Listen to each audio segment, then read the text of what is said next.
इतिहास कंप्लीट कर लेंगे। ये एक मास्टर वीडियो है, पूरा आधुनिक भारत का इतिहास एक ही वीडियो में आपको दिया जा रहा है। फ्रेंड्स, आप सबसे एक रिक्वेस्ट है कि एडुसाला का एक बैकअप चैनल है जिसका नाम है लेट्स डन, उसको सब्सक्राइब कर लीजिए ताकि भविष्य में भी हमारी आपकी कनेक्टिविटी बनी रहे। साथ ही हम वहाँ पे पार्ट वाइज वीडियो अपलोड कर रहे हैं, वो भी आपके काम आएगा हो जाएगा। उसके बाद आप कमेंट करके जो सब्जेक्ट बताएंगे वही सब्जेक्ट हम कंप्लीट कराएंगे। चलिए स्टार्ट करते हैं। स्टार्ट करने से पहले चैनल पे अगर आप नए हैं तो सब्सक्राइब कर लें, वीडियो को लाइक करें, शेयर करें और कमेंट करें।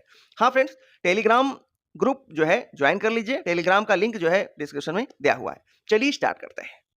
चलिए स्टार्ट करते हैं। सबसे पहले हम लोग आधुनिक भारत का इतिहास देखेंगे। इसमें देखिए यूरोपीय कंपनियों के आगमन से स्टार्ट करते हैं। तो देखते हैं, व्यापार हेतु समुद्री मार्ग से भारत आने वाले प्रथम यूरोपीय कौन थे? तो ये पुर्तगाली थे। ठीक है, पुर्तगाली थे। यूरोप से भारत आने के लिए समुद्री मार्ग की खोज किसके द्वारा की गई थी? तो ये वास्को डिगामा के द्वारा की गई थी। भारत आगमन कब हुआ था इनका? 17 मई 1498 में। कालीकट बंदरगाह के तट पर किसने वास्को डिगामा का स्वागत किया था? तो ये जमोरिन ने किया था, यहाँ का स्थानीय शासक था। पुर्तगालियों ने भारत में सर्वप्रथम अपनी व्यापारिक कोठी कहाँ स्थापित करी थी? तो ये कोचीन में। ठीक है, कोची में करी थी। व्यापारिक कोठी का मतलब है फैक्ट्री। पुर्तगाली उपनिवेश का प्रथम वायसराय भारत में कौन नियुक्त हुआ था? तो ये फ्रांसिस्को द एल्मीडा 1505 में नियुक्त हुआ था। भारत में तंबाकू की कृषि एवं प्रिंटिंग प्रेस को प्रारंभ करने का जो श्रेय होता है ये पुर्तगालियों को दिया जाता है। ठीक है, तो तंबाकू और प्रिंटिंग प्रेस ये पुर्तगालियों की देन है, तंबाकू की कृषि है। ठीक है, भारत में प्रथम प्रिंटिंग प्रेस की स्थापना हुई थी 1556 में। कहाँ? गोवा में की गई थी। ठीक है, गोवा में 1556 में की गई थी। हिंद महासागर में व्यापार को नियंत्रित करने के लिए शांत या नीले जल की नीति, ब्लू वाटर पॉलिसी जिसे कहते हैं, ये किसने लागू किया था? तो ये फ्रांसिस्को द अल्मीडा ने। ठीक है, फ्रांसिस्को द अल्मीडा ने ब्लू वाटर पॉलिसी को लागू किया था। विभिन्न देशों के खोजकर्ता देख लेते हैं। तो वास्को डिगामा भारत की खोज किए थे। कोलंबस जो है अमेरिका की, कैप्टन जेम्स कुक ऑस्ट्रेलिया की खोज किया था। तस्मान जो है तस्मानिया एवं न्यूजीलैंड की खोज किया था। और बार्थोलोम्यू डियाज जो था ये केप ऑफ गुड होप दक्षिण अफ्रीका की खोज किया था। ठीक है, भारत में पुर्तगाली शक्ति का वास्तविक संस्थापक किसे माना जाता है? तो ये अल्बुकर्क को माना जाता है। अल्बुकर्क को। किस वायसराय के काल में गोवा को पुर्तगालियों का औपचारिक मुख्यालय बनाया गया? तो ये नीनो डी कुन्हा के समय। पुर्तगालियों ने हिंद महासागर क्षेत्र में व्यापार पर नियंत्रण स्थापित करने के लिए कार्टेज आर्मेडा काफिला पद्धति प्रारंभ किया था। ठीक है, कार्टेज पद्धति भी इसको कहते हैं। तो कार्टेज आर्मेडा काफिला पद्धति को इन्होंने शुरू किया था। पुर्तगालियों के पश्चात भारत में व्यापार करने कौन आए थे? डच। ये कहाँ के निवासी थे? तो ये हॉलैंड के निवासी थे, वर्तमान में नीदरलैंड जिसको कहते हैं। अब देखेंगे भारत में विदेशी कंपनियों का आगमन। ठीक है, भारत में विदेशी कंपनियों का आगमन। तो पुर्तगाली East India company, Estado da India भी इसे कहा जाता है, ये पुर्तगाल का था। 1498 में इसकी स्थापना हुई थी और भारत में जो इसकी पहली फैक्ट्री थी ये कोचीन में हुई थी। अंग्रेजी ईस्ट इंडिया कंपनी, इसका पूरा नाम क्या था? The governor and company of merchant of London trading into the East Indies, इसका पूरा नाम था और ब्रिटेन का था। और 1600 में इसकी स्थापना हुई थी। सबसे पहले कोठी इन्होंने जो फैक्ट्री बनाई थी ये सूरत में बनाई थी। अब United East India company of Netherland, तो नीदरलैंड कहाँ की थी? हॉलैंड की थी और 1602 में इसकी स्थापना हुई थी। पहली फैक्ट्री इन्होंने मसूलीपट्टनम में बनाई थी। डेनिश ईस्ट इंडिया कंपनी, ये डेनमार्क की थी। 1616 में स्थापना हुई थी इसकी। और भारत में देखा जाए तो इसकी प्रथम फैक्ट्री ट्रावनकोर में थी। फ्रांसीसी ईस्ट इंडिया कंपनी, इसे द इंडिस ओरिएंटल्स भी कहा जाता है, ये फ्रांस की है और ये 1664 में स्थापित हुई थी। ठीक है। और ये सबसे पहले कहाँ पे खोले थे अपनी फैक्ट्री? सूरत में। यूरोपीय व्यापारी जो आए थे भारत में, इनका आगमन का जो क्रम है देख लीजिए। सबसे पहले पुर्तगाली आए, फिर डच आए, फिर ब्रिटिश, फिर डेनिश, फिर फ्रांसीसी और फिर स्वीडिश आए थे, ठीक है। तो इसी क्रम में आए थे। PDEDF जानते ही आप लोग हैं, ठीक है। अब यूरोपीय शक्तियों में भारत में जो है पुर्तगाली कंपनी ने सबसे पहले 1498 में प्रवेश किया था और भारत में सबसे अंत में ये गए भी थे। तो सबसे पहले आए थे पुर्तगाली और सबसे बाद में गए हैं, 1961 में गए हैं। अब आगे देखते हैं, किस यूरोपीय शक्ति द्वारा भारत से मसालों के निर्यात के स्थान पर कपड़े के निर्यात को प्राथमिकता दी गई? तो ये डचों के द्वारा। भारत के साथ व्यापार के लिए सर्वप्रथम संयुक्त पूंजी कंपनी किसने आरंभ की थी? तो ये डचों ने आरंभ की थी। वर्ष 1759 में वेदरा का जो युद्ध हुआ था, ये जो है किन दो यूरोपीय शक्तियों के बीच लड़ा गया था? तो ये डच एवं अंग्रेज के बीच लड़ा गया था। लंदन में ब्रिटिश ईस्ट इंडिया कंपनी के गठन के समय भारत का सम्राट अकबर था। ब्रिटिश सम्राट जेम्स प्रथम का दूत बनकर भारत में व्यापारिक कोठी स्थापित करने के उद्देश्य से जहांगीर के दरबार में आने वाला ब्रिटिश नागरिक कौन था? तो ये कैप्टन हॉकिंस, ठीक है, कैप्टन हॉकिंस थे। और ये कब आए थे? 1608 में आए थे। ब्रिटिश ईस्ट इंडिया कंपनी द्वारा भारत में प्रथम अस्थायी कारखाना मसूलीपट्टनम में कब लगाया गया था? 1611 में। और प्रथम अस्थायी कारखाना पूछेगा तो ये सूरत में 1613 में स्थापित किया गया था। ईस्ट इंडिया कंपनी के किस अंग्रेज गवर्नर को औरंगजेब द्वारा भारत से निष्कासित किया गया था? तो ये सर जॉन चाइल्ड को हैमिल्टन द्वारा सफल उपचार किए जाने के कारण किस मुगल बादशाह द्वारा ईस्ट इंडिया कंपनी के लिए वर्ष 1717 में, ठीक है, वर्ष 1717 में महाधिकार पत्र जारी किया गया था? तो ये फर्रुखसियर था, ठीक है, फर्रुखसियर इस समय था।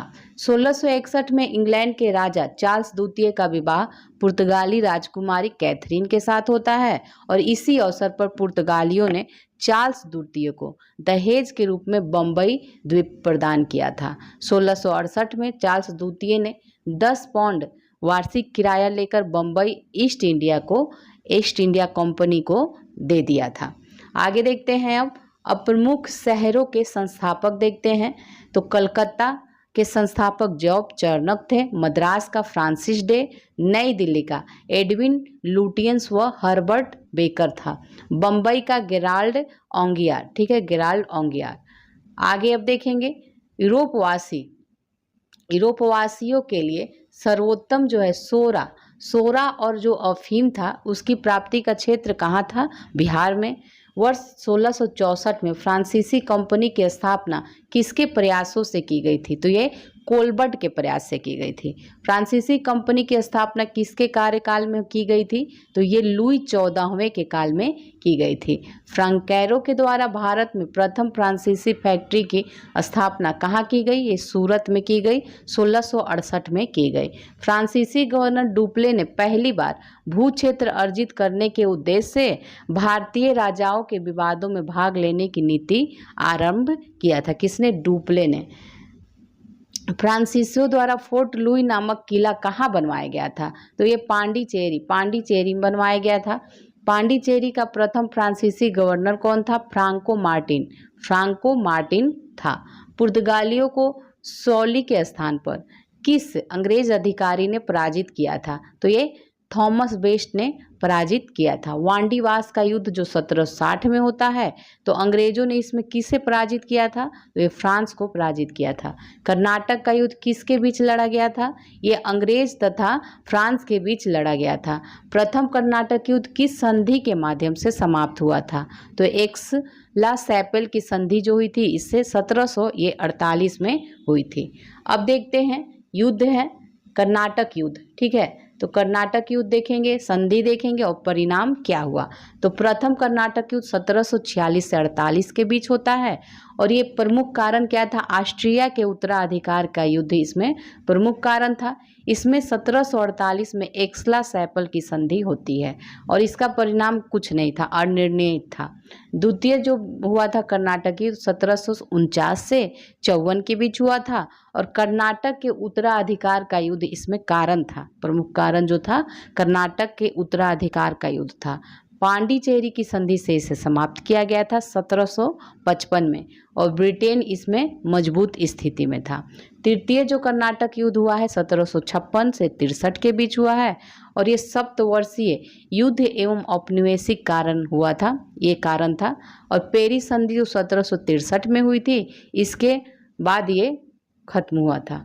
फ्रांस की इसमें पराजय हुई थी। ठीक है, अंग्रेज एक और फैक्ट देख लीजिए, अंग्रेजी कंपनी का नाम governor and company of merchant of London trading into the East Indies रखा गया। अब देखेंगे ईस्ट इंडिया कंपनी और बंगाल के नवाब। तो मुगल सम्राट द्वारा स्वतंत्र रूप से नियुक्त बंगाल का जो अंतिम गवर्नर था ये मुर्शीद कुली खान था। ये 1717 से 27 के बीच रहा। मुर्शीद कुली खान ने अपनी राजधानी ढाका से कहाँ स्थानांतरित करी थी? तो ये मुर्शिदाबाद। बंगाल के किस गवर्नर ने यूरोपियों की तुलना मधुमक्खियों से की थी? अली वर्दी खान ने किया था। 20 जून 1756 को प्रसिद्ध ब्लैक होल की जो घटना है बंगाल के किस नवाब के शासनकाल में हुआ था? सिराजुद्दौला के समय हुआ था। 9 फरवरी 1757 को अली नगर की संधि किसके मध्य हुई थी? तो ये क्लाइव एवं सिराजुद्दौला के बीच हुई थी। भारतवर्ष में ब्रिटिश साम्राज्य का संस्थापक रॉबर्ट क्लाइव को माना जाता है, जिसने प्लासी के युद्ध 23 जून जो 1757 में हुआ था, तो प्लासी के युद्ध में बंगाल के नवाब सिराजुद्दौला को पराजित कर पहली बार भारत में ब्रिटिश प्रभुत्व की नींव रखी थी। प्लासी के युद्ध के समय बंगाल के नवाब का सेनापति कौन था जिसने युद्ध में विश्वासघात किया है? तो ये मीर जाफर था, मीर जाफर। प्लासी के युद्ध के समय मुगल बादशाह कौन था? आलमगीर द्वितीय था। प्लासी के युद्ध के पश्चात बंगाल का नवाब कौन बना? ये मीर जाफर बना। भारत में ब्रिटिश प्रभुत्व की शुरुआत किस युद्ध से मानी जाती है? तो ये प्लासी के युद्ध से मानी जाती है। ये 23 जून 1757 को हुआ था। अब देखेंगे प्रमुख घटनाएं और उनकी तिथियां। तो सबसे पहले देखिए ब्लैक होल की जो घटना हुई थी ये 20 जून 1756 को हुई थी। अली नगर की संधि जो हुई है 9 फरवरी 1757 में हुई है। प्लासी का युद्ध 23 जून 1757 को हुआ था। बक्सर का युद्ध जो है 22 अक्टूबर 1764 में हुआ था। इलाहाबाद की जो संधि है ये आपका 12 अगस्त 1765 में हुआ था। इलाहाबाद की द्वितीय संधि 16 अगस्त 1765 में हुआ था। बनारस की संधि देखें तो ये 1773 में हुआ था। ठीक है, तो ये आपका प्रमुख घटनाएं और उनकी तिथियां थी। ठीक है, अब आगे देखेंगे वर्ष 1760 में अंग्रेजों ने मीर जाफर को हटाकर किसे बंगाल का नवाब बनाया था? तो ये मीर कासिम को। 22 अक्टूबर 1764 को बक्सर के युद्ध में अंग्रेजों ने मीर कासिम, अवध के नवाब शुजाउद्दौला तथा दिल्ली के मुगल सम्राट शाह आलम द्वितीय की सम्मिलित सेना को पराजित किया था। तो एक तरफ अंग्रेज थे, एक तरफ मीर कासिम, शुजाउद्दौला और शाह आलम द्वितीय थे। बक्सर के युद्ध के समय ब्रिटिश सेना का सेनापति हेक्टर मुनरो था। बक्सर के युद्ध के समय बंगाल का नवाब मीर जाफर था। बक्सर के युद्ध के बाद इलाहाबाद की प्रथम संधि होती है और ये मुगल सम्राट शाह आलम द्वितीय, बंगाल के नवाब नजमुद्दौला तथा क्लाइव के बीच हुआ था। और इलाहाबाद की द्वितीय संधि क्लाइव तथा अवध के नवाब शुजाउद्दौला के बीच हुआ था। तो इलाहाबाद बक्सर के युद्ध के बाद 2 संधि होती है। इलाहाबाद की पहली संधि जो होती है ये मुगल सम्राट शाह आलम द्वितीय और बंगाल का नवाब जो था नजमुद्दौला और क्लाइव के बीच हुआ था। ठीक है, और इलाहाबाद की दूसरी संधि में अवध का नवाब शुजाउद्दौला था और क्लाइव एक तरफ था। नेक्स्ट है किस संधि के माध्यम से अंग्रेजों को बंगाल, बिहार, उड़ीसा की दीवानी प्रदान की गई थी? तो इलाहाबाद, ठीक है, इलाहाबाद की संधि से की गई थी। स्वर्ग से उत्पन्न सेना नायक कहा जाता है तो ये रॉबर्ट क्लाइव को कहा जाता है। इलाहाबाद की संधि के पश्चात बंगाल में द्वैत शासन की स्थापना इसी ने किया था, रॉबर्ट क्लाइव ने। अब उत्तरकालीन मुगल काल के जो राज्यों के संस्थापक थे देखते हैं, तो ये बंगाल के स्थापना जो हुआ था 1717 से 27 के बीच, मुर्शीद कुली खान इसका संस्थापक था। हैदराबाद का स्थापना 1724 में निजाम उल मुल्क, और इसे चिनकलीज खान भी कहते हैं, तो इसने स्थापना किया था। भरतपुर का 18वीं सदी में हुआ था और इसके संस्थापक चूड़ामन बदन सिंह थे। कर्नाटक की स्थापना 18वीं सदी में सादतुल्ला खान ने किया था। अवध की स्थापना 1722 से 24 के बीच हुआ था और इसका सादत खान संस्थापक था। जयपुर जो है, जयपुर का स्थापना 18वीं सदी में हुआ था और सवाई राजा जयसिंह ने इसकी स्थापना की थी। रुहेल फटान ये भी 18वीं सदी में हुआ था। मोहम्मद खान बंगस इसके संस्थापक थे। मैसूर का हो जाएगा, हैदर अली इसके संस्थापक थे और इसकी स्थापना 18वीं सदी में हुआ था। ठीक है, अब ये हो गया। अब हम लोग देखेंगे क्षेत्रीय राज्य पंजाब एवं मैसूर। सिख साम्राज्य का संस्थापक किसे माना जाता है? रणजीत सिंह को, महाराजा रणजीत सिंह को माना जाता है। महाराजा रणजीत सिंह किस मिसल से संबंधित है? सुकर चकिया मिसल से संबंधित है, सुकर चकिया मिसल से। महाराजा रणजीत सिंह के राज्य की राजधानी कहाँ थी? तो ये लाहौर में थी। महाराजा रणजीत सिंह ने सुप्रसिद्ध कोहिनूर जो हीरा है ये किससे प्राप्त किया था? ये शाह शुजा से प्राप्त किया था। 25 अप्रैल 1809 को अमृतसर की संधि होती है, ये किसके मध्य होती है? तो ये महाराजा रणजीत सिंह और अंग्रेजों के मध्य होती है। महाराजा रणजीत सिंह एक धर्मनिरपेक्ष शासक थे, इसलिए उन्होंने कहा था कि ईश्वर की इच्छा थी कि मैं सब धर्मों को एक निगाह से देखूं, इसीलिए उसने मेरी दूसरी आंख की रोशनी छीन ली।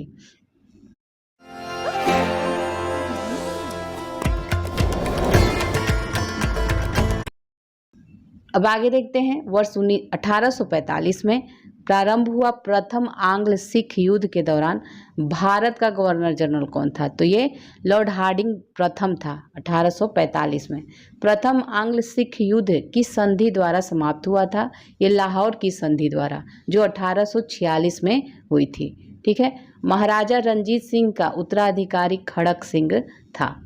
महत्वपूर्ण संधियां देख लीजिए, तो पुरंदर की संधि होती है 1665 में, बड़गांव की संधि 1789 में, सालबाई की संधि 1782 में, देवगांव की संधि 1803 में, सुरजी अर्जुन गांव की संधि 1803 में, पूड़ा की संधि जो है 1817 में और लाहौर की संधि जो है 1846 में। अमृतसर की संधि 1809 में होती है। नेक्स्ट देखते हैं, द्वितीय आंग्ल सिख युद्ध किस गवर्नर जनरल के कार्यकाल में हुआ था? लॉर्ड डलहौजी के समय हुआ था। 13 जनवरी 1849 को चिलियावाला युद्ध में अंग्रेजी सेना का नेतृत्व किया था लॉर्ड गफ ने किया था। सिख साम्राज्य का अंतिम शासक कौन था? दलीप सिंह था। वर्ष 1849 में हुए ब्रिटिश साम्राज्य में सिख साम्राज्य के विलय के दौरान भारत का गवर्नर जनरल कौन था? तो ये लॉर्ड डलहौजी था। स्वतंत्र राज्य के रूप में मैसूर की स्थापना किसके द्वारा की गई थी? तो ये हैदर अली के द्वारा की गई थी, हैदर अली के द्वारा। ठीक है, अब आगे बढ़ते हैं, देखेंगे आंग्ल मैसूर युद्ध जो होता है, संघर्ष जो होता है, इसके बारे में। तो ये 4 युद्ध होते हैं इसमें, तो देख लेते हैं। युद्ध, फिर शासक, बंगाल का गवर्नर और संधि, और विशेष क्या था इन युद्ध में। तो प्रथम आंग्ल मैसूर युद्ध जो है 1767 से 69 के बीच होता है और इसमें शासक जो मैसूर का शासक था हैदर अली था और बंगाल का जो गवर्नर था वेरलेस्ट था, लॉर्ड वेरलेस्ट। मद्रास की संधि से 1769 में ये समाप्त होती है और इसमें विशेष क्या था? हैदर अली जो है दक्षिण भारत का प्रथम शासक था जो अंग्रेजों से पराजित नहीं हुआ था। द्वितीय आंग्ल मैसूर युद्ध देखिए 1780 और 84 के बीच हुआ है और हैदर अली शासक था। एक तरफ बंगाल का गवर्नर ये वारेन हेस्टिंग था। मैंगलोर की संधि से समाप्त होता है 1784 में और इसमें क्या होता है? हैदर अली की मृत्यु हो जाती है। उसके बाद उसका बेटा टीपू सुल्तान के नेतृत्व में युद्ध होता है। तृतीय आंग्ल मैसूर युद्ध 1790 से 92 के बीच हुआ है। इसमें टीपू सुल्तान जो था मैसूर का शासक था और लॉर्ड कॉर्नवालिस बंगाल का गवर्नर था। श्रीरंगपट्टनम की संधि होती है 1792 में और इससे युद्ध समाप्त होता है। और इसमें क्या है, टीपू सुल्तान की स्थिति जो है कमज़ोर हो जाती है। चतुर्थ आंग्ल मैसूर युद्ध जो है 1799 में होता है। इसमें टीपू सुल्तान शासक था मैसूर का और लॉर्ड वेलेस्ली जो है बंगाल का गवर्नर था। मैसूर सहायक संधि होती है और इसमें टीपू सुल्तान की मृत्यु हो जाती है। मैसूर में पुनः वाडियार वंश की स्थापना कर दी जाती है। अंग्रेजों ने वाडियार वंश के शासक से सहायक संधि की। ये एक फैक्ट है, देख लीजिए। सिख साम्राज्य के महाराजा रंजीत सिंह की तुलना फ्रांसीसी यात्री विक्टर जाकमा ने किससे? नेपोलियन से किया था। ठीक है, नेपोलियन से। किसकी तुलना? रंजीत सिंह की तुलना। चलिए अब आगे हम लोग देखेंगे ब्रिटिश राजनीतिक एवं प्रशासनिक नीतियाँ। ठीक है, ब्रिटिश राजनीतिक और प्रशासनिक नीतियाँ देखेंगे। अंग्रेजों का भारत पर वास्तविक राजनैतिक नियंत्रण कब प्रारंभ हुआ था? तो ये इलाहाबाद की संधि से प्रारंभ होता है 1765 से। बंगाल में द्वैत शासन किसके द्वारा लागू किया गया था? तो ये लॉर्ड क्लाइव के द्वारा लागू किया गया था। 1772 में किस गवर्नर ने द्वैत शासन को समाप्त कर दिया था? Warren Hasting. ठीक है, वारेन हेस्टिंग हो जाएगा इसमें आंसर। भारत में न्यायिक सेवा का जन्मदाता माना जाता है वारेन हेस्टिंग को। वारेन हेस्टिंग के कार्यकाल में रेगुलेटिंग एक्ट जो है 1773 आया था और इसी के अंतर्गत वर्ष 1774 में कलकत्ता में सुप्रीम कोर्ट की स्थापना की जाती है और इसके प्रथम मुख्य न्यायाधीश सर एलिजा इम्पे थे। भारत में पुलिस सेवा एवं सिविल सेवा का जन्मदाता किसे कहा जाता है? तो ये लॉर्ड कॉर्नवालिस को कहा जाता है। 1863 में प्रथम भारतीय आईसीएस अधिकारी बनने का जो गौरव है ये सत्येंद्र नाथ टैगोर को प्राप्त हुआ था।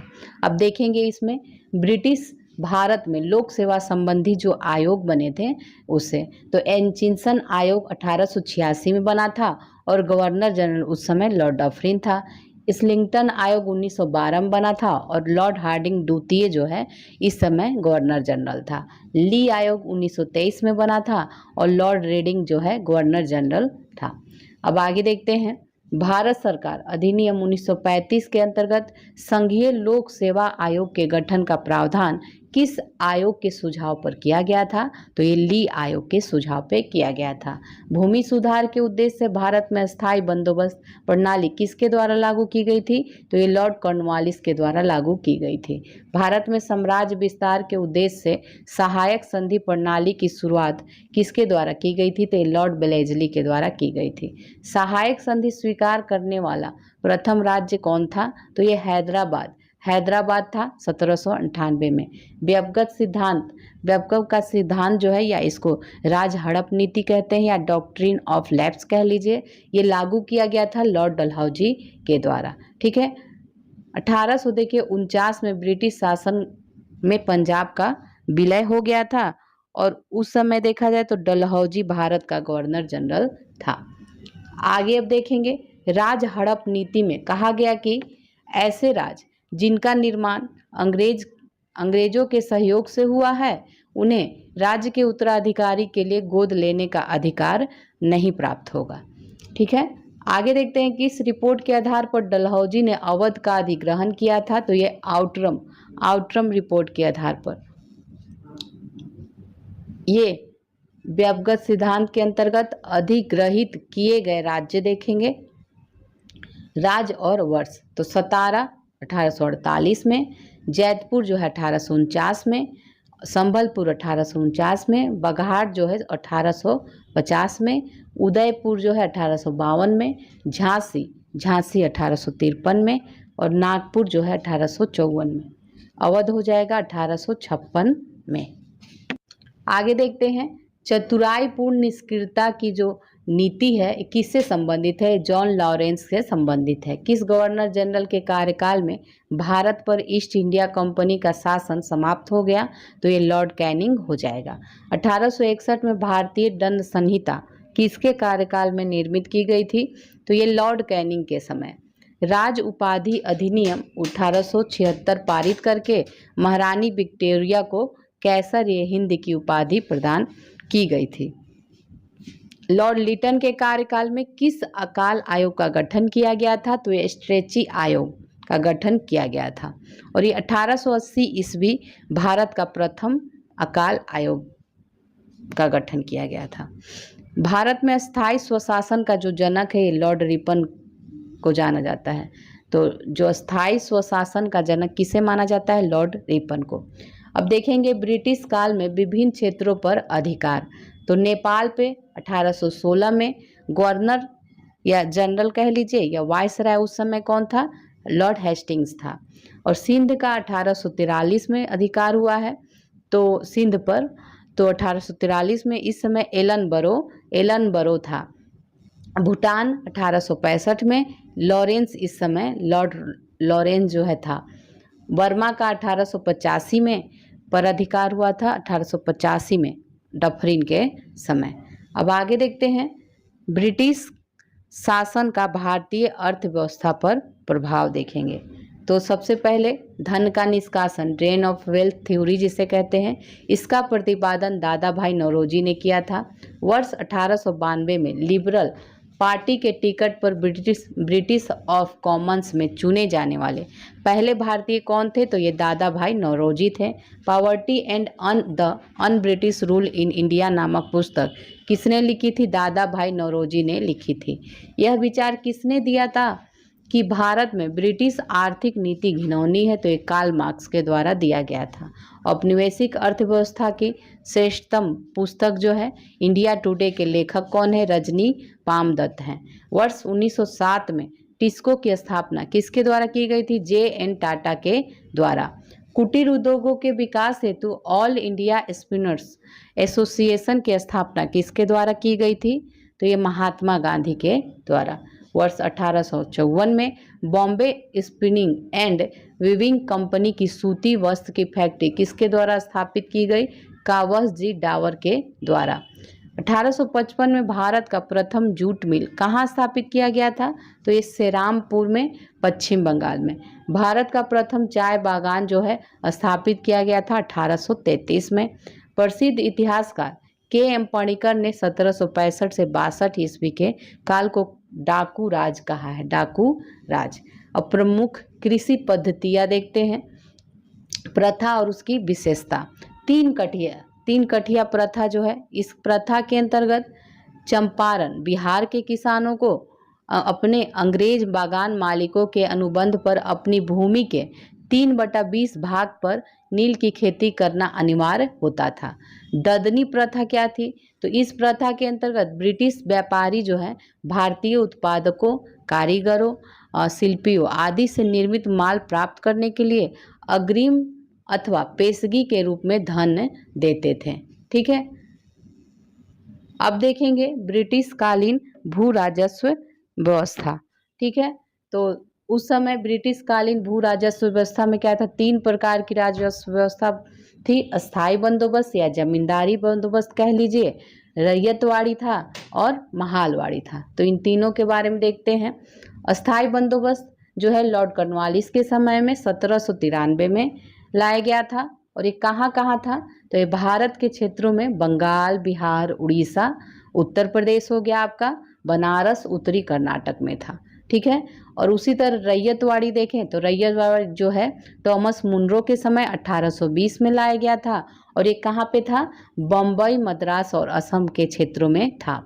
महालवाड़ी देखेंगे तो महालवाड़ी हो जाएगा हॉल्ट मैकेंजी के द्वारा 1822 में लाया गया था और ये जो था इसका क्षेत्र था उत्तर प्रदेश, मध्य प्रदेश और पंजाब। ठीक है, ये जो जमींदारी व्यवस्था थी ये समस्त ब्रिटिश भारत के 19% भाग पे ये व्याप्त था और इसमें क्या था? भूमि अधिग्रहण जो था सदैव के लिए जमींदार को दे दिया जाता था। ब्रिटिश सरकार को राजस्व देने की जिम्मेदारी जो होती थी ये जमींदार की होती थी। उसी तरह इसका देखते हैं आपका रैयतवाड़ी है। ठीक है, रैयतवाड़ी में क्या होता था कि पहले ये देख लीजिए कितने परसेंट क्षेत्र पे था। तो ये समस्त ब्रिटिश भारत का 51% पे था। तो सबसे ज़्यादा क्षेत्र कहाँ था? रैयतवाड़ी व्यवस्था में सबसे ज़्यादा 51% का था। और इसमें क्या है, भूमि का जो मालिक होता था ये किसान होता था। ब्रिटिश सरकार को राजस्व देने की जो जिम्मेदारी थी ये किसानों की ही थी। और ये क्या होता था, कर की दर में 33% से 55% तक होता था। ये था रैयतवाड़ी। महालवाड़ी देख लीजिए, समस्त ब्रिटिश भारत का 30% पे था। तो और इसमें जो है भूमि पर गांव का अधिकार होता था, पूरे गांव या महाल का अधिकार होता था महालवाड़ी में। इसमें जो ब्रिटिश सरकार को राजस्व देने की जिम्मेदारी होती थी एक गांव के मुखिया जो होते थे या महाल जो होते थे उनको होती थी। और इसमें कर की जो दर थी 60% तक होती थी। और इन्हीं सब का प्रभाव क्या पड़ता है, निगेटिव प्रभाव पड़ता है। पारंपरिक अर्थव्यवस्था का विघटन हो जाता है, कृषकों की दरिद्रता बढ़ जाती है, कृषकों में ठहराव तथा अवनति आ जाता है, पुराने जो जमींदारों का उन्मूलन हो जाता है और नए जमींदारों का उदय होने लगता है, कृषि का वाणिज्यीकरण हो जाता है। तो ये राजस्व व्यवस्था के दुष्परिणाम थे। चलिए आगे देखते हैं अब कौन सी भू राजस्व व्यवस्था थी जो सर्वाधिक ब्रिटिश क्षेत्रों पर लागू की गई थी। तो ये थी रैयतवाड़ी व्यवस्था। अभी हम लोगों ने देखा स्थायी बंदोबस्त, परमानेंट जो सेटलमेंट था, इसका जो सिद्धांत है किससे संबंधित है, तो ये भू राजस्व के निर्धारण से संबंधित है। भारत में रेलवे का जनक किसे कहा जाता है, तो लॉर्ड डलहौजी को। लॉर्ड डलहौजी को भारत में रेलवे का जनक कहा जाता है। डलहौजी के प्रयत्नों के कारण ही महाराष्ट्र में 1853 में बम्बई से ठाणे तक प्रथम रेल चलाई गई थी इसी के समय। अब देखेंगे आगे 1857 की क्रांति। तो 1857 की जो क्रांति है सबसे पहले कहाँ प्रारंभ हुई थी, तो ये मेरठ में हुई थी 10 मई 1857 को। ठीक है। 34वीं रेजिमेंट की सिपाही मंगल पांडे ने किस स्थान पर विद्रोह किया था, तो ये बैरकपुर पश्चिम बंगाल में है, यहाँ पे विद्रोह किया था। 1857 के स्वाधीनता संग्राम के प्रतीक क्या थे, तो ये कमल और रोटी थे। 1857 के विद्रोह का तात्कालिक कारण क्या था, तो ये तात्कालिक कारण था एनफील्ड राइफल में चर्बी वाले कारतूस का प्रयोग करना। अंग्रेजों की शोषणकारी आर्थिक, राजनीतिक, धार्मिक एवं प्रशासनिक नीतियों के प्रभाव ने 1857 के विद्रोह को जन्म दिया था। 1857 के विद्रोह के समय भारत का गवर्नर जनरल लॉर्ड कैनिंग था। 1857 के विद्रोह के समय ब्रिटिश प्रधानमंत्री जो था ये पामस्टन थे। 1857 के स्वतंत्रता संग्राम से संबंधित पहली घटना कौन सी थी, तो ये सैनिकों का दिल्ली के लाल किले पर पहुंचना ये पहली घटना थी। 1857 के विद्रोह में भाग लेने वाले सर्वाधिक सैनिक किस राज्य या क्षेत्र के थे, तो ये अवध के थे, अवध के। 1857 में किसने इलाहाबाद को आपातकालीन मुख्यालय बनाया था, तो ये कैनिंग ने बनाया था। केंद्रीय संगठन की कमी तथा सुनियोजित रणनीति के अभाव में 1857 का जो विद्रोह है ये असफल हो गया। लखनऊ में 1857 की क्रांति का नेतृत्व किस महिला ने किया था, तो ये बेगम हजरत महल ने किया था। 1857 के स्वाधीनता संघर्ष में प्रमुख भूमिका निभाने वाली रानी लक्ष्मीबाई का जन्म हुआ था वाराणसी में हुआ था। रानी लक्ष्मीबाई को अंतिम युद्ध में किसने पराजित किया था, कैप्टन ह्यूरोज ने पराजित किया था। असम में 1857 की जो क्रांति हुई थी उसका नेता दीवान मनीराम दत्त था। फैजाबाद से विद्रोह कर रहे किस क्रांतिकारी को पकड़ने के लिए अंग्रेजों ने 50,000 का इनाम रखा था, तो ये मौलवी अहमदुल्ला था। कानपुर से विद्रोह का नेतृत्व कर रहे नाना साहब ने किसे अपना सेनापति नियुक्त किया था, तो ये तात्या टोपे को नियुक्त किया था। इनका नाम था रामचंद्र पांडुरंग। 1857 के विद्रोह के दौरान मुगल बादशाह बहादुर शाह जफर ने किसे अपना सेनापति नियुक्त किया था, तो ये बख्त खान को नियुक्त किया था। अब देखेंगे 1857 के विद्रोह के प्रमुख जो केंद्र थे और प्रमुख विद्रोही नेता दमनकर्ता कौन कौन थे ये देखेंगे। तो दिल्ली में जो है विद्रोही नेता जो थे बहादुर शाह द्वितीय, बख्त खान थे। तो यहाँ पे विद्रोह की तिथि 11 मई 1857 थी और यहाँ पे जो दमन करता था वो निकलसन और हडसन था। लखनऊ में बेगम हजरत महल और बिरजिस कादिर थे। विद्रोही नेता। और 4 जून 1857 को यहाँ तिथि थी विद्रोह की। कॉलिन कैंपवेल, ये कॉलिन कैंपवेल जो है दमन करता है। झांसी या ग्वालियर कह लीजिए तो रानी लक्ष्मीबाई और तात्या टोपे थे। यहाँ पे 4 जून 1857 को शुरू हुई थी। जनरल ह्यूरोज के नेतृत्व में दमन हुआ था। कानपुर में नाना साहब और तात्या टोपे थे 5 जून 1857 के। और यहाँ पे जो है कॉलिन कैंपवेल जो है दमन करता था। इलाहाबाद में लियाकत अली थे नेता और 6 जून 1857 शुरू हुआ था। कर्नल नील के द्वारा दमन किया गया था। फैजाबाद का देखिए, फैजाबाद का मौलवी अहमदुल्ला और यहाँ पे जो दमन करता थे कर्नल नील थे। जगदीशपुर में कुंवर सिंह अमर सिंह थे। यहाँ शुरुआत हुई थी 12 जून 1857 में। और विलियम टेलर और विंसेंट आयर जो थे यहाँ पे विद्रोह का दमन किए थे। बरेली में खान बहादुर खान जून 1857 में शुरू हुआ था। विंसेंट आयर ने विद्रोह का दमन किया था। फतेहपुर अजीमुल्ला हो जाएगा और यहाँ पे जनरल रेनॉल्ड ने इसका दमन किया था। अब 1857 के विद्रोह के समय मुगल शासक बहादुर शाह जफर था और इसे इस विद्रोह का अखिल भारतीय नेता माना गया था। आगे अब देखेंगे वर्ष 1857 के दमन के पश्चात भारत शासन अधिनियम 1858 जो है पारित किया गया था। इसके माध्यम से भारत का जो शासन है ईस्ट इंडिया कंपनी के हाथों से निकलकर ब्रिटिश क्राउन के हाथों में चला गया था। महारानी विक्टोरिया ने भारतीय प्रशासन को ब्रिटिश ताज के नियंत्रण में लेने की घोषणा कब की थी? 1 नवंबर 1858 को। वर्ष 1857 के विद्रोह के दमन के बाद भारतीय सेना का पुनर्गठन के लिए किस आयोग का गठन किया था? पील आयोग का गठन किया गया था। वर्ष 1858 के भारत शासन अधिनियम के द्वारा किसे भारत का प्रथम वायसराय बनाया गया था? तो ये लॉर्ड कैनिंग को। 1857 के विद्रोह में कौन सा शायर अंग्रेजों का आलोचक था? तो ये मिर्जा गालिब। भारत के शिक्षित मध्य वर्ग तथा जमींदारों ने 1857 के विद्रोह में तटस्थता बनाए रखी थी। 1857 के विद्रोह के कारणों पर भारतीय भाषा में लिखने वाला प्रथम भारतीय था सर सैयद अहमद खान। वर्ष 1857 के विद्रोह में बिहार का नेतृत्व जगदीशपुर के जमींदार वीर कुंवर सिंह के द्वारा किया गया था। 1857 के स्वतंत्रता संग्राम में किस राजवंश ने अंग्रेजों की सर्वाधिक सहायता की थी? तो ये ग्वालियर के सिंधिया ने की थी। ग्वालियर के सिंधिया ने 1857 पर आधारित प्रमुख पुस्तकें देख लीजिए और लेखक the great rebellion Ashok Mehta ने लिखा है। First war of independence Vinayak Damodar Savarkar का है 1857।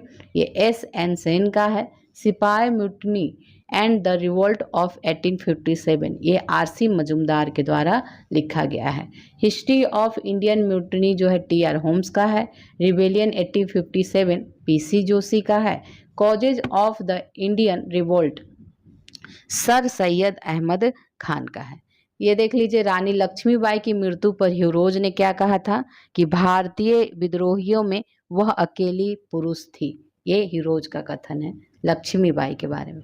नेक्स्ट देखते हैं किसने 1857 के विद्रोह को स्वतंत्रता की पहली लड़ाई कहा था?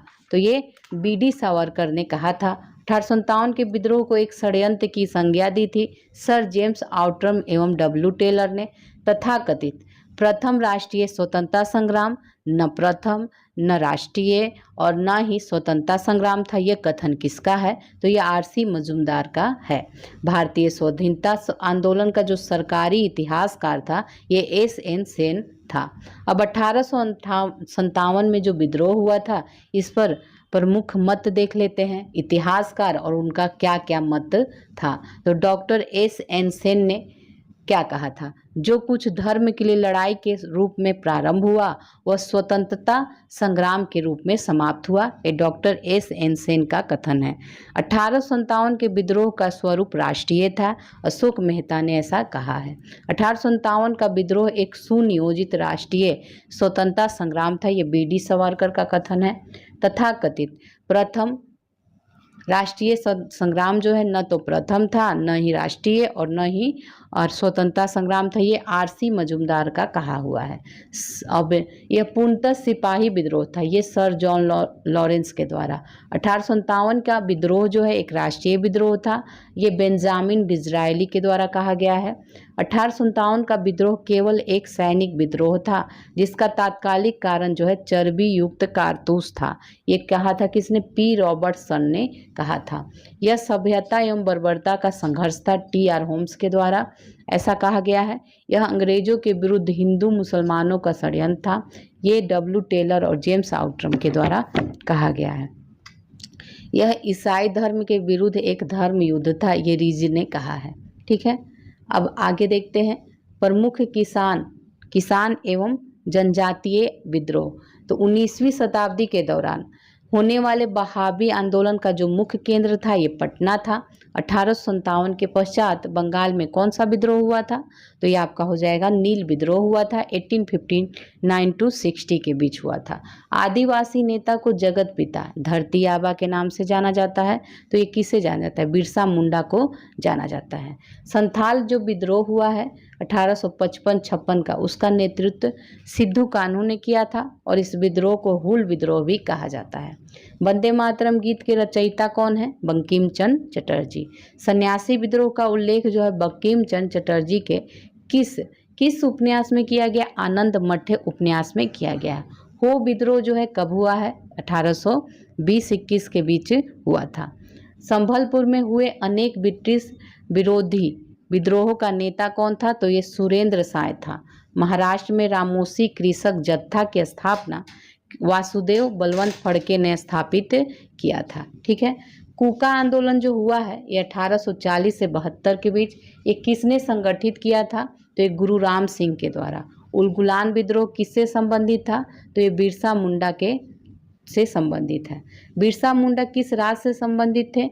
ये झारखंड से। नील कृषकों की दुर्दशा पर रचित नाटक जो है नील दर्पण, तो नील दर्पण जो है ये दीनबंधु मित्र इसके लेखक हैं। पागलपंथी विद्रोह का मुख्यतः क्षेत्र है शेरपुर से गारो पहाड़ी तक इसका क्षेत्र है। फरायजी विद्रोह के नेता थे दादू मियाँ। छोटा नागपुर जनजाति विद्रोह कब हुआ था? 1820 में। मुंगेर के बढ़िया ताल का विद्रोह के उद्देश्य क्या थे? बकास भूमि की वापसी की मांग। कोल विद्रोह 1831 से 32 के बीच हुआ था, इसका नेतृत्व बुद्धो भगत ने किया था। मानव बलि प्रथा जो है मोरिया, इसका निषेध करने के कारण अंग्रेजों के विरुद्ध खोंड जनजाति ने किया था। ठीक है, मानव बलि प्रथा का निषेध करने के कारण अंग्रेजों के विरुद्ध जो विद्रोह था ये खोंड जनजाति ने किया था। मुंडा विद्रोह किस वर्ष हुआ था? 1899 में। 1855 में संथालों ने किस अंग्रेज कमांडर को पराजित किया था? तो ये मेजर बरो को। सन्यासी विद्रोह का दमन का श्रेय जो है वारेन हेस्टिंग को जाता है। अब देखेंगे प्रमुख जनजातीय विद्रोह, नेतृत्वकर्ता, प्रभावित क्षेत्र और उसका वर्ष। तो चुआर विद्रोह जो है ये राजा जगन्नाथ नेतृत्व करता थे, 1768 में हुआ था। प्रभावित जो क्षेत्र है ये नानभूम और बीरभूम पश्चिम बंगाल में था। हो विद्रोह राजा पराहत के नेतृत्व में हुआ था, ये 1820, 1822, 1832 इसका वर्ष है। और सिंहभूम और छोटा नागपुर के बीच में, छोटा नागपुर और सिंहभूम इसका प्रभावित क्षेत्र है। भील जो है, भील के नेतृत्व करता है सेवाराम त्र्यंबक और 1818 से 48 के बीच हुआ था। खान देश प्रभावित क्षेत्र था। खासी विद्रोह है जिसमें नेतृत्व करता राजा तीरथ सिंह, मुकुंद सिंह व बार मानिक थे। 1829 से 32 के बीच हुआ था खासी पहाड़ी में, असम व मेघालय में। कोल विद्रोह जो है बुद्धो भगत और गंगा नारायण के नेतृत्व में 1831 से 32 के बीच और छोटा नागपुर प्रभावित क्षेत्र था। रंपा विद्रोह अलूरी सीता राजू के नेतृत्व में 1879 में आंध्र प्रदेश में। खोंड विद्रोह जो है चक्र बिश्नोई के नेतृत्व में 1846 से 48 और 1855 के बीच हुआ था। खोंडमल उड़ीसा में इसका स्थान था। संथाल विद्रोह सिद्धू कान्हू के नेतृत्व में 1855-56 के बीच में। राजमहल पहाड़ी पश्चिम बंगाल, ये झारखंड, ठीक है, झारखंड के साइड में हुआ था। मुंडा विद्रोह, बिरसा मुंडा इसके नेतृत्व करता 1899 से 1900 के बीच। छोटा नागपुर इसका प्रभावित क्षेत्र था। भील विद्रोह, दौलत सिंह था इसका नेतृत्व करता 1914-15 के बीच में। बांसवाड़ा एवं डूंगरपुर जो दक्षिणी राजस्थान में है इसका था। पाबना विद्रोह देखें तो 1873 से 76 के बीच था और इसके प्रमुख नेता ईशान चंद्र राय, शंभुनाथ पाल एवं केशव चंद्र राय थे। आगे अब देखेंगे वेलुतम्पी ने अंग्रेजों के विरुद्ध आंदोलन का नेतृत्व केरल में किया था। भीलों द्वारा मध्य प्रदेश एवं महाराष्ट्र में अंग्रेजों के विरुद्ध क्रांति प्रारंभ की गई थी। ठीक है। गडकरी विद्रोह जो है इसका केंद्र कोल्हापुर था। जनजातीय लोगों के लिए आदिवासी शब्द का प्रयोग ठक्कर बाबा ने किया था। खैरवार आदिवासी जो आंदोलन हुआ है ये किस वर्ष हुआ है? 1874 में। मोपला विद्रोह कहाँ हुआ था? केरल मालाबार तट पे हुआ था। गोविंद गिरी ने मेवाड़, बांगड़ और आसपास के क्षेत्रों में निवास करने वाले भीलों में सामाजिक सुधार के लिए लसोड़िया आंदोलन प्रारंभ किया था। अहोम विद्रोह 1828 से 35 के बीच असम में हुआ था। राम सिंह के नेतृत्व में संचालित कूका आंदोलन जो है की शुरुआत हुई थी मूलतः किसके द्वारा? तो भगत जवाहर मल के द्वारा, सेन के द्वारा शाहिद।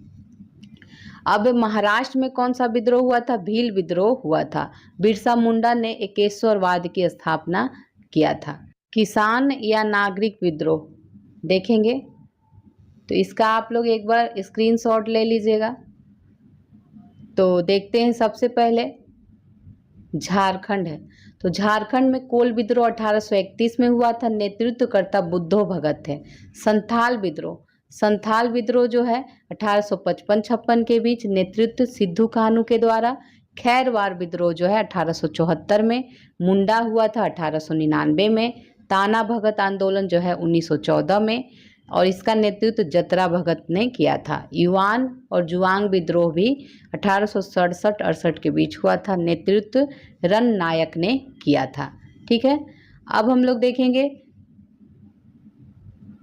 ये बिहार में देख लीजिए वहाबी विद्रोह 1830 से 60 के बीच हुआ था। ठीक है। और बंगाल में देख लीजिए सन्यासी विद्रोह, फकीर विद्रोह, पागलपंथी विद्रोह ये सभी हुआ था। फराइजी विद्रोह, भूमिज विद्रोह। ठीक है। वहाबी विद्रोह के जो नेतृत्व किया था सैयद अहमद बरेलवी ने किया था। सन्यासी विद्रोह का सन्यासी गिरी संप्रदाय के द्वारा किया गया था। फकीर विद्रोह मजनू शाह चिराग के द्वारा और पागलपंथी जो है करम शाह और टीपू मीर के द्वारा किया गया था। फराइजी जो है दादू मियाँ के द्वारा किया गया था 1820 में। ठीक है। अब हो गया उड़ीसा का, देख लीजिए खोंड विद्रोह हुआ है उड़ीसा में। पाइका विद्रोह भी उड़ीसा का है। संभलपुर विद्रोह जो है ये भी उड़ीसा का है 1833 से 62 में। खोंड जो हुआ है 1837 में। पाइक विद्रोह जो हुआ है 1817 में हुआ है पाइक विद्रोह। ठीक है। अब आगे देखते हैं ये पूर्वी गोदावरी में कोया विद्रोह हुआ था 1879 से 80 के बीच। आंध्र प्रदेश में रंपा विद्रोह 1879 में, नेतृत्व सीताराम राजू ने किया था। चेंचू आदिवासी आंदोलन भी यही हुआ था 1920 में। ठीक है। यहाँ देख लीजिए तमिलनाडु में पौलीगरो का विद्रोह 1801 में। कटावापन इसका नेतृत्व करता था। गंजम विद्रोह जो है इसका नेतृत्व करता श्रीकर भंजन था। ये भी तमिलनाडु में हुआ था। ठीक है। कर्नाटक में किट्टूर विद्रोह हुआ है 1824 से 29 के बीच। पश्चिमी घाट पे देखें तो रामोसी विद्रोह हुआ है। नेतृत्व किया था चित्तर सिंह वासुदेव बलवंत फड़के ने 1822 में। महाराष्ट्र में देखें गडकरी विद्रोह 1844 में। नेतृत्व इसका किया है किसने? बाबाजी अहिरेकर ने किया था। ठीक है। अब गुजरात में देखें गुजरात में आपका कच्छ विद्रोह हो गया 1816 में। भारतमल व सरेजा के द्वारा किया गया था। बखेरा विद्रोह जो है बघेरा ये 1818 में हुआ था। पंजाब में कूका विद्रोह हुआ था 1840 से 72 के बीच। और यहाँ पे भगत जवाहरमल, बालक सिंह, राम सिंह कुका, ये सारे इस विद्रोह के नेतृत्व करता थे। फिर हम लोगों ने देख लिया भील विद्रोह। भील विद्रोह 1820 से 25 के बीच हुआ था। इसका नेतृत्व दशरथ हिरिया सेवाराम ने किया था और ये पश्चिमी घाट में हुआ था। यहाँ देखिए एक चेरो छूट रहा था, तो झारखंड में आपका चेरो विद्रोह हुआ है 1801 के में, और इसका नेतृत्व भूषण सिंह ने किया था। अब इधर देख लीजिए नॉर्थ ईस्ट में असम में हुआ था अहोम विद्रोह, खासी विद्रोह। अहोम विद्रोह 1828 में गोमधर कुंवर के नेतृत्व में। खासी विद्रोह जो है ये आपका 1828 से 33 के बीच राजा तीरथ सिंह के नेतृत्व में। नागालैंड में नागा विद्रोह हुआ था 1931 में, नेतृत्व किया था रानी गैडेलु ने। और मणिपुर में कुकी विद्रोह 1917 में हुआ था। तो इस तरह ये आपके सारे विद्रोह कंप्लीट हो गए। हेलो दोस्तों, एंजल वन आपके लिए लाया है कुछ नया जो बनाएंगे आपके इन्वेस्टमेंट एक्सपीरियंस। चलिए आगे देखते हैं। गोगिनेगी रन्ना, एक फिर से देख लीजिए, गोगिनेनी रंगा बाकुलू, ये जो है भारतीय स्वतंत्रता सेनानी, संसद नेता तथा भारतीय किसान आंदोलन के पिता माने जाते हैं। अब हम लोग यहाँ पे विभिन्न किसान आंदोलन देखेंगे और उसके प्रभावित क्षेत्र, नेतृत्व और कारण। तो मोपला जो विद्रोह है प्रथम चरण का 1836 से 54 के बीच मालाबार में हुआ था KN हाजी के नेतृत्व में। कारण क्या था? अंग्रेजों द्वारा नई व्यवस्था लागू करना इसका कारण था।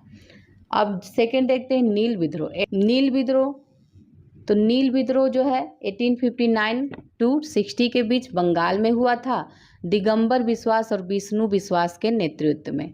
इनका कारण क्या था? यूरोपीय लोगों द्वारा किसानों से बलपूर्वक नील की खेती करवाना था।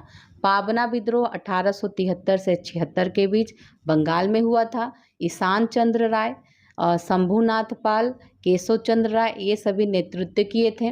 कारण क्या था? अधिक लगान तथा वर्ष 1859 के अधिनियम के अंतर्गत मिली काश्तकारों की जमीन पर कब्जे के विरुद्ध षड्यंत्र और बेदखली इसका कारण था। दक्कन विद्रोह जो है 1874-75 के बीच हुआ था। महाराष्ट्र के पूना, अहमदनगर, सोलापुर और सतारा जिले में हुआ था।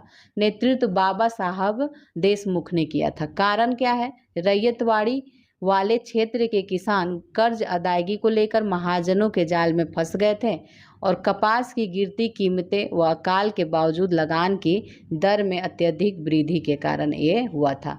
चंपारण विद्रोह 1917 में। चंपारण, रामनगर, मोतिहारी, बेतिया, मधुबनी ये सब क्षेत्र हैं और महात्मा गांधी के नेतृत्व में 3 कठिया प्रणाली का इसमें विरोध हुआ था।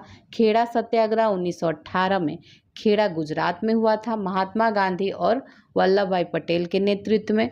इसमें क्या था कारण? फसल बर्बाद होने के बावजूद सरकार जो है उनके द्वारा मालगुजारी वसूल किया जाना था। अवध किसान सभा आंदोलन 1920 में हुआ था और ये हुआ था प्रतापगढ़, रायबरेली, सुल्तानपुर, फैजाबाद, इन सभी जगह। झिंगुरी लाल सिंह इसके और बाबा रामचंद्र जो है नेतृत्व करता थे। अवैध लगान व बेदखली अधिनियम लागू किया गया था और अवध माल गुजारी संशोधन अधिनियम से लगान में बढ़ोतरी की गई थी। एका आंदोलन 1921-22 के बीच हुआ था। बाराबंकी, हरदोई, बहराइच, सीतापुर में मदारी पासी नेतृत्व किया था। लगान में वृद्धि इसका कारण था। मोपला विद्रोह जो दूसरी चरण का हुआ था 1921 में, मालाबार में ही हुआ था। अली मुसलियार जो इसके नेतृत्व करता थे। अधिक लगान व बेदखली इसका कारण था। वारदोली सत्याग्रह सूरत में, ठीक है, सूरत के बारदोली तालुका में सरदार वल्लभ भाई पटेल के नेतृत्व में, इसमें भी लगान में बढ़ोतरी ही कारण था। पंजाब में किसान आंदोलन 1930 से 40 के बीच में हुआ था। ये जालंधर, अमृतसर में और होशियारपुर, लैलपुरा, शेखपुरा में हुआ था। सोहन सिंह भाखना, ज्वाला सिंह, तेज सिंह, मास्टर हरि सिंह बाबा, ये सारे ही इसमें नेतृत्व करता था। कारण क्या था? भू राजस्व में कटौती, ऋणों के भुगतान में स्थगन। तात्कालिक कारण था अमृतसर व लाहौर में भू राजस्व का पुनर्निर्धारण, नहर कर में वृद्धि, ये सारे कारण थे। तेभागा 1946 में हुआ था। दिनाजपुर, रंगपुर, जलपाईगुड़ी, मिदनापुर 24 परगना में हुआ था। कंपाराम सिंह भवन सिंह इसके थे नेतृत्वकर्ता थे। बटाईदारों ने निर्णय लिया कि वे जोतदारों को आधे के स्थान पर 1/3 उपज देंगे। तेलंगाना आंदोलन जो है 1946 से 51 के बीच तेलंगाना में सामूहिक नेतृत्व था। इसका कारण था निजाम, जमींदारों, साहूकारों तथा व्यापारियों के विरुद्ध संघर्ष। ठीक है। अब भारत की स्वतंत्रता के बाद चलाए गए भूदान आंदोलन का नेतृत्व जो किया था ये विनोबा भावे ने किया था। विनोबा। अब नेक्स्ट देखेंगे ब्रिटिश भारत में शिक्षा का विकास। तो देखते हैं इसको। व्यक्तिगत प्रयासों से सर्वप्रथम कलकत्ता में शिक्षा हेतु मदरसा की स्थापना वारेन हेस्टिंग के द्वारा की गई थी। वर्ष 1784 में कलकत्ता में एशियाटिक सोसाइटी ऑफ बंगाल की स्थापना किसके द्वारा की गई थी? तो ये सर विलियम जोन्स के द्वारा की गई थी। एशियाटिक सोसाइटी ऑफ बंगाल के अधीन जो सर्वप्रथम भगवत गीता है जो इसका अंग्रेजी में अनुवाद जो किया गया था चार्ल्स विलिकिंस ने किया था। चार्ल्स विलिकिंस ने तथा कालिदास की जो प्रसिद्ध रचना है अभिज्ञान शकुंतलम का पहली बार जो अनुवाद हुआ था अंग्रेजी में ये सर विलियम जोन्स के द्वारा किया गया था। नेक्स्ट आते हैं वाराणसी में प्रथम संस्कृत महाविद्यालय की स्थापना किसने की थी? तो ये जोनाथन डंकन ने किया था। आगे देखते हैं वर्ष 1800 में कलकत्ता में असैन्य अधिकारियों के प्रशिक्षण हेतु फोर्ट विलियम कॉलेज की स्थापना हुई थी। तो ये लॉर्ड वेलेस्ली के द्वारा करवाई गई थी। किस अधिनियम के द्वारा भारत में शिक्षा के प्रसार हेतु 1 लाख रुपए खर्च करने का अधिकार गवर्नर जनरल को दिया गया था? तो ये चार्टर अधिनियम 1813। आंग्ल प्राच्य विवाद हुआ था। जो आंग्ल प्राच्य विवाद जो था किससे संबंधित था? तो ये भारत में शिक्षा पद्धति लागू करने के तरीकों से था। ठीक है। ये विवाद भारत में शिक्षा प्रचार हेतु आंग्लवादी यूरोपीय ज्ञान एवं अंग्रेजी भाषा के समर्थक थे, जबकि प्राच्यवादी भारतीय पारंपरिक ज्ञान एवं भारतीय भाषाओं के ये समर्थक थे। शिक्षा के संबंध में विख्यात अधोमुखी निस्यंदन सिद्धांत जो है डाउनवर्ड फिल्ट्रेशन थ्योरी जिसको कहते हैं इसके प्रवर्तक ऑकलैंड थे। लॉर्ड मैकाले ने किस शिक्षा पद्धति से संबंधित थे? तो ये अंग्रेजी शिक्षा पद्धति से संबंधित थे लॉर्ड मैकाले। भारत में आधुनिक शिक्षा प्रणाली कब प्रारंभ हुआ था? तो ये 1835 के मैकाले के स्मरण पत्र से।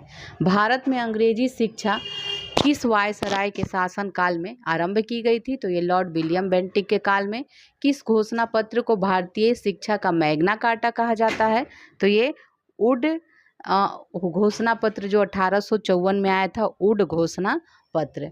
आगे देखते हैं वुड घोषणा पत्र के सुझाव पर कलकत्ता, बम्बई तथा मद्रास में किस वर्ष विश्वविद्यालय की स्थापना की गई थी? तो ये 1857 हो जाएगा। मनुस्मृति वो प्रथम ग्रंथ है जिसका अनुवाद सबसे पहले संस्कृत में अंग्रेजी भाषा में एक कोड ऑफ जेंटू लॉज के नाम से प्रकाशित किया गया था। ठीक है। पेरिस स्थित रॉयल एशियाटिक सोसाइटी की जो सदस्यता किस भारतीय को प्रदान की गई थी? तो ये माइकल मधुसूदन दत्त को प्रदान की गई थी। बम्बई में प्रथम महिला विश्वविद्यालय भारतीय विश्वविद्यालय में धार्मिक शिक्षा के लिए किसने प्रबल रूप से वकालत की थी? तो ये मदन मोहन मालवीय ने। बनारस हिंदू विश्वविद्यालय का शिलान्यास किसके द्वारा किया गया था? तो ये लॉर्ड हार्डिंग के द्वारा। भारत में शिक्षा के क्षेत्र में विकास के लिए एनी बेसेंट ने वर्ष 1898 में सेंट्रल हिंदू कॉलेज की स्थापना की थी, जो वर्ष 1916 में मदन मोहन मालवीय जी के प्रयासों से बनारस हिंदू विश्वविद्यालय बना। BHU की बात हो रही है। वर्ष 1817 में डेविड हेयर के सहयोग से कलकत्ता में हिंदू कॉलेज की स्थापना किसके द्वारा की गई थी? राजा राम मोहन राय के द्वारा। वर्ष 1847 में रुड़की इंजीनियरिंग कॉलेज के रूप में भारत के प्रथम इंजीनियरिंग कॉलेज की स्थापना किसके द्वारा की गई थी? जेम्स टॉमसन के द्वारा। अब देखेंगे प्रमुख शिक्षा आयोग वर्ष और किस गवर्नर जनरल या वायसराय के समय ये हुआ था? तो चार्ल्स वुड डिस्पैच जो है 1854 में डलहौजी के समय आया था। हंटर आयोग 1882 में रिपन के समय आया था। रेले आयोग जो है विश्वविद्यालय आयोग से संबंधित था, तो ये इसको कहते हैं रेले आयोग को, और 1902 में ये आया था लॉर्ड कर्जन के समय में। सैडलर आयोग 1917 में चेम्सफोर्ड के समय, और इंच कैप आयोग जो है 1923 में रीडिंग के समय आया था। हार्टोंग समिति जो है, हार्टिंग समिति प्राथमिक शिक्षा, तो ये 1929 में आया था इरविन के समय, लॉर्ड इरविन के समय। लिंडसे आयोग जो है प्रौढ़ शिक्षा से संबंधित था 1929 में लॉर्ड इरविन के समय। सार्जेंट आयोग जो है 1944 में लॉर्ड वेवेल के समय आया था। राधा कृष्णन आयोग 1948 में लॉर्ड माउंटबेटन के समय आया था। ठीक है, अब हम लोग आगे देखेंगे आधुनिक भारत में प्रेस का विकास। तो भारत का प्रथम समाचार पत्र जो था द बंगाल गजट किस वर्ष प्रकाशित किया गया था? तो ये 1780 में जेम्स ऑगस्टस हिक्की के द्वारा प्रकाशित किया गया था। वर्नाक्यूलर प्रेस एक्ट किस वायसराय के समय पारित हुआ था? तो लॉर्ड लिटन के द्वारा के समय 1866 में संपादित ज्ञान प्रदायिनी पत्रिका का संस्थापक नवीन चंद्र राय थे। भारत में सर्वप्रथम प्रेस सेंसरशिप किसने लागू की थी? तो ये लॉर्ड वेलेस्ली ने। अल हिलाल एवं अल बिलाग जो है नामक पत्रिका किसके द्वारा प्रकाशित की गई थी? मौलाना अबुल कलाम आज़ाद के द्वारा। अमृत बाजार पत्रिका की स्थापना शिशिर कुमार घोष के द्वारा की गई थी। रामानंद चटर्जी तथा द्वारा बंगाली भाषा में संपादित मॉडर्न रिव्यू पत्रिका कहाँ से प्रकाशित होती थी? ये कलकत्ता से। 1878 का वर्नाक्यूलर प्रेस एक्ट जो है लॉर्ड रिपन ने 1882 में रद्द कर दिया था। रिपन को प्रेस का मुक्तिदाता कहा जाता है। पत्रकार के कर्तव्य का निर्वहन करते हुए जेल जाने वाले प्रथम भारतीय थे बाल गंगाधर तिलक। एक साप्ताहिक के रूप में यंग इंडिया का शुभ आरंभ किसने किया था? होम रूल पार्टी ने किया था। भारतीयों द्वारा अंग्रेजी भाषा में प्रकाशित प्रथम समाचार पत्र कौन सा था? तो ये हिंदू पैट्रियार्क। अमेरिका में फ्री हिंदुस्तान अखबार किसने प्रारंभ किया था? तो ये तारक नाथ दास ने। कानपुर से प्रकाशित प्रताप समाचार पत्र के माध्यम से विजय सिंह पथिक ने बिजौलिया आंदोलन को पूरे भारत में चर्चा का विषय बना दिया। फारसी साप्ताहिक मिरात उल अखबार किसके द्वारा प्रकाशित होता था? तो ये राजा राम मोहन राय के द्वारा। रॉबर्ट नाइट ने कलकत्ता से वर्ष 1875 में अंग्रेजी भाषा की किस पत्रिका का संपादन किया है? तो यह स्टेट्समैन। वर्ष 1861 में इंडियन मिरर नामक जो अखबार का प्रकाशन कहाँ से होता था? तो ये कलकत्ता से होता था। बहिष्कृत भारत पत्रिका से किसका संबंध था? डॉक्टर भीमराव अंबेडकर का। हरिजन पत्रिका के प्रारंभ कर्ता जो थे ये आपके महात्मा गांधी हो जाएंगे। लिटन द्वारा वर्नाक्यूलर प्रेस एक्ट पारित कर किस वर्ष भारतीय समाचार पत्रों पर प्रतिबंध लगा दिया गया? तो ये 1878 में। वर्ष 1920 में लाहौर से लाला लाजपत राय द्वारा उर्दू में वंदे मातरम समाचार पत्र प्रारंभ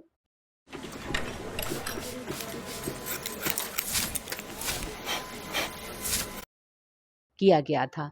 सोम प्रकाश नामक समाचार पत्र की जो शुरुआत किसने की थी? ईश्वर चंद्र विद्यासागर ने। लीडर अखबार किस कार्य के लिए प्रसिद्ध था? उदारवादियों की नीतियों का प्रचार प्रसार के लिए।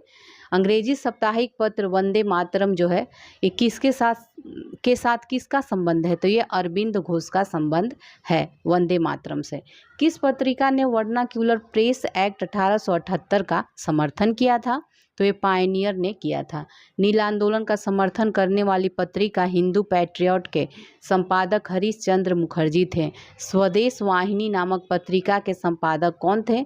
तो ये के रामकृष्ण पिल्लई। अंग्रेजी समाचार पत्र इंडिपेंडेंट किसके द्वारा प्रारंभ किया गया था? तो ये मोतीलाल नेहरू के द्वारा। मराठी भाषा की पत्रिका केसरी के संपादक कौन थे? तो ये लोकमान्य बाल गंगाधर तिलक थे। इंडियन नेशन अखबार का प्रकाशन कहाँ से होता था? पटना से होता था। कांग्रेस के प्रथम अधिवेशन के समाप्त होने के एक सप्ताह बाद कलकत्ता के समाचार पत्र द इंडियन मिरर ने लिखा, बम्बई में आयोजित प्रथम राष्ट्रीय कांग्रेस भारत में ब्रिटिश शासन के इतिहास में एक महत्वपूर्ण अध्याय जोड़ती है। तो अब देखेंगे हम लोग प्रमुख समाचार पत्र व पत्रिकाएं। ठीक है, प्रमुख समाचार पत्र और पत्रिकाएं देख लीजिए। तो सबसे पहले हम लोग देखेंगे बंगाल गजट, ये 1780 में। देखिए पत्र पत्रिका है, प्रकाशन वर्ष है, संस्थापक है, स्थान है और भाषा है। ठीक है, तो बंगाल गजट 1780 में जेम्स अगस्टस हिक्की द्वारा इसकी स्थापना हुई थी और कलकत्ता से हुई है और अंग्रेजी भाषा में थी। बंगाल गजट जो है 1816 में, इसके देखिए 2 बंगाल गजट है, तो एक 1816 में है और एक 1780 में है। ये जो है गंगाधर भट्टाचार्य, ठीक है, गंगाधर भट्टाचार्य इसके संस्थापक थे। कलकत्ता से प्रकाशित होता था, अंग्रेजी भाषा का था। समाचार दर्पण 1818 में मार्समैन के द्वारा, और ये कलकत्ता से होता था और बंगाली भाषा का था। दिग्दर्शन 1818 में मार्समैन के द्वारा ही कलकत्ता से होता था और बंगाली भाषा में था। संवाद कौमुदी जो है 1821 में प्रकाशन वर्ष है और राजा राम मोहन राय का था और कलकत्ता से प्रकाशित होता था बंगाली भाषा में। मिरातुल अखबार जो है 1822 में राजा राम मोहन राय के द्वारा और ये कलकत्ता से प्रकाशित होता था फारसी भाषा में। बॉम्बे समाचार 1822 में फरदून जी मजरवान के द्वारा बम्बई से प्रकाशित होता था और ये गुजराती भाषा में था। देखिए अब आगे देखेंगे बंग दत्त, ठीक है, बॉम्बे समाचार हो गया। बंग दत्त जो है 1830 में, ये द्वारका नाथ टैगोर और प्रसन्न टैगोर के द्वारा प्रकाशित किया जाता था, कलकत्ता से था और बंगाली भाषा में। जामे जमशेद 1831 में PM मोतीबाला के नेतृत्व में बम्बई से, ठीक है, फारसी भाषा में था। रस्तगुप्तार 1851 में दादा भाई नरोजी के द्वारा बम्बई से प्रकाशित होता था और ये गुजराती भाषा में था, ठीक है, गुजराती भाषा में। नेक्स्ट देखेंगे सत्य प्रकाश। सत्य प्रकाश 1852 में, ये करसोन दास मूलजी के द्वारा अहमदाबाद से प्रकाशित होता था और ये देखिए अंग्रेजी में होता था, ठीक है, अंग्रेजी में नहीं, सॉरी, गुजराती में होता था, ये गुजराती में होता था। सत्य प्रकाश हो गया। हिंदू पैट्रियार्ट जो है 1853 में गिरीश चंद्र घोष और हरीश चंद्र मुखर्जी के द्वारा कलकत्ता से प्रकाशित होता था अंग्रेजी भाषा में। सोम प्रकाश 1859 में ईश्वर चंद्र विद्यासागर के द्वारा कलकत्ता से प्रकाशित होता था बंगाली भाषा में। इंडियन मिरर जो है 1861 में देवेंद्र नाथ टैगोर और मनमोहन घोष के द्वारा कलकत्ता से प्रकाशित होता था और अंग्रेजी भाषा में। देखिए सारे ही इम्पोर्टेंट है, डेट और कौन संस्थापक थे, कहाँ से होता था और कौन सी भाषा में होता था, ठीक है, तो इसलिए इसे आप याद कर लीजिएगा।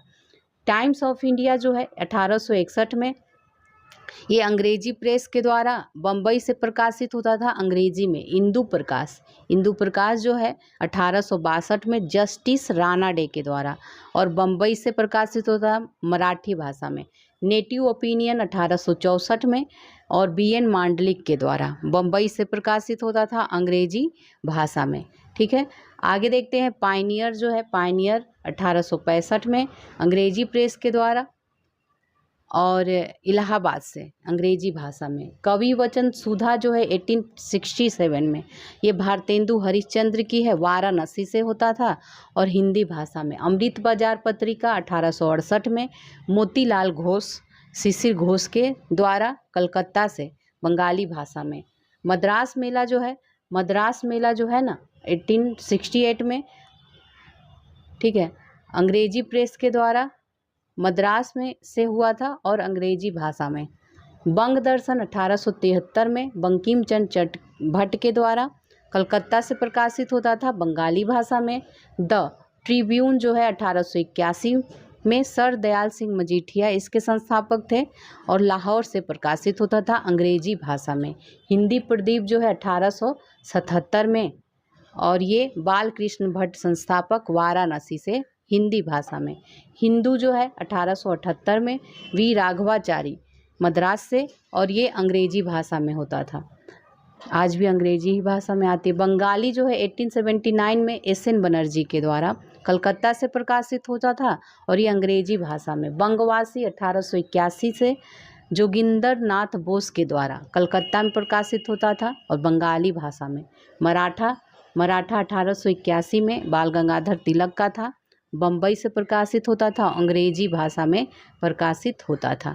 केसरी देखिए, केसरी भी इन्हीं की थी 1881 में, बाल गंगाधर तिलक का है, बम्बई से, मराठी भाषा में। ठीक है। तो मराठा था अंग्रेजी भाषा में और जो केसरी था वो मराठी भाषा में था। इंडिया 1890 में दादा भाई नौरोजी के द्वारा बम्बई से और अंग्रेजी में ये प्रकाशित होता था। हिंदुस्तान स्टैंडर्ड जो है 1899 में सच्चिदानंद सिन्हा के द्वारा दिल्ली से प्रकाशित होता था अंग्रेजी भाषा में। इंडियन रिव्यू जो है 1900 में ये G.A. नटेसन के द्वारा होता था मद्रास से, ठीक है, अंग्रेजी भाषा में। इंडियन ओपिनियन जो है 1903 में महात्मा गांधी के द्वारा दक्षिण अफ्रीका से, और ये अंग्रेजी भाषा की थी। इंडियन सोशलियोजिस्ट जो है ये 1905 में श्यामजी कृष्ण वर्मा के द्वारा लंदन में, ठीक है, अंग्रेजी भाषा में। युगांतर 1906 में भूपेंद्र दत्त बारिंद्र घोष के द्वारा कलकत्ता में बंगाली भाषा में ये प्रकाशित होता था। वंदे मातरम, ठीक है, वंदे मातरम 1909 में लाला हरदयाल और श्याम जी कृष्ण वर्मा के द्वारा पेरिस से प्रकाशित होता था अंग्रेजी भाषा में। प्रताप 1910 में गणेश संगर विद्यार्थी के द्वारा कानपुर से प्रकाशित होता था, हिंदी भाषा में प्रकाशित होता था। तो ये था। अब हम लोग देखेंगे आगे सामाजिक, धार्मिक एवं सांस्कृतिक सुधार आंदोलन। तो